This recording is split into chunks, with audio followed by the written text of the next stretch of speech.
Hi guys, I hope you've had a lovely holiday. We are continuing task 1, which is drawing food. Now, if you remember before the holiday, we were drawing individual items, but now I'd like you to think a little bit more, like I suggested in video 2, about items that would go together. So things that might fit into a kebab, or things you could have already drawn already, mushrooms, tomatoes, etc. If you recall, in the first instance, I was drawing items of a cooked British breakfast and have some reference material about how they can be combined here. I also, in my other example, had started drawing some pasta. And if you recall, in one of the videos, I'd drawn a butterfly pasta.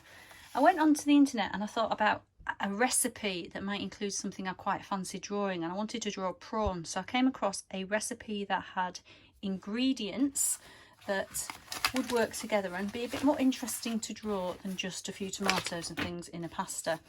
So I had some really great reference material from Manchester Arndale Fish Market that I'd taken just before the lockdown. If you see in the reference material though, here though, it's quite hard to read the structure of the anatomy of this creature.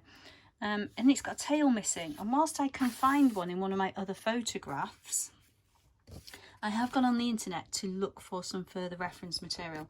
But even so, it is a little bit tricky to still read this. So over the top of the reference material, I might start to do some drawing, which will help me when I come to do my actual sketch.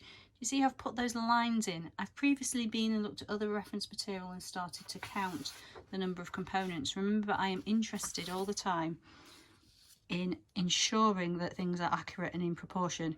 Now I have a big shadow on my desk today, but look at what I'm doing. First of all, I'm looking at the shape and the dimension of the head. Obviously, I talk all the time about the height-width ratio. It's like a long isosceles triangle. Look at the angle of the base. It's not a flat base, it's an angular base. Then the curve comes across and round, and I'm sketching in lightly, remember? I'm going to work out where the tail comes. The tail comes up here, so that brings the curve around there. So you begin to see what I'm starting to do.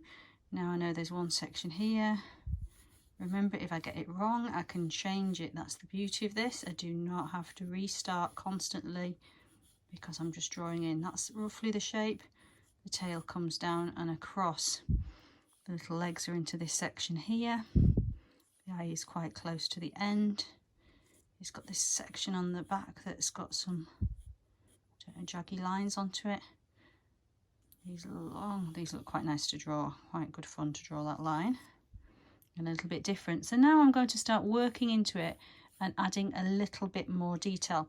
But you can see the underdrawing is the key to getting the drawing right. I'm still not quite happy with this. I think it needs to be wider at the top up there. So I've not pressed particularly hard. It's a very, very light underdrawing. Right guys, I've sharpened my pencil now, and using the underdrawing we started last time, I'm now going to start working into this image with a cleaner line. Now, if you can see what I'm doing there, I'm just working up a little bit. Now, I'm not suggesting at all we start shading into an image, but sometimes it is useful to put a little bit of hatching on the side of a line so you can work out which section or component is which. Let me just move my pencil again so you can see the line a little clearer that I'm drawing, because there is a big shadow on my desk. It is a beautiful day outside. So I'm beginning to draw some of the detail in. Now, you can't really see the volume into here, but if I actually look at the reference material, there's all these little dots and marks, and so I'm beginning just to add a little bit of texture. Whilst we have said it's a line drawing, adding a little bit of detail at this stage, now you've practiced your shape, may be useful to you. So the eye will look a little bit flat if it's just a circle. So if you think like a black ball in snooker, if you shade in just a little bit, working in the edge, taking away the outline, just leave a little highlight on it, I'll give it some form.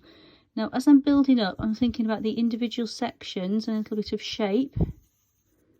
Obviously, if you're drawing from the real object, it's probably easier than it is if you are, like I am, working from reference material, because you can handle it and have a good look at it.